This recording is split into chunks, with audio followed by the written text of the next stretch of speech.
kila jaribu, anaweza. Yeye huinua wanyonge, anaweza. Yeye huinua wanyonge, anaweza.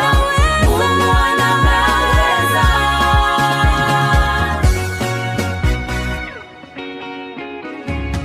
Alitenda makuu jana na leo pia, uwezo wake hauna mwisho.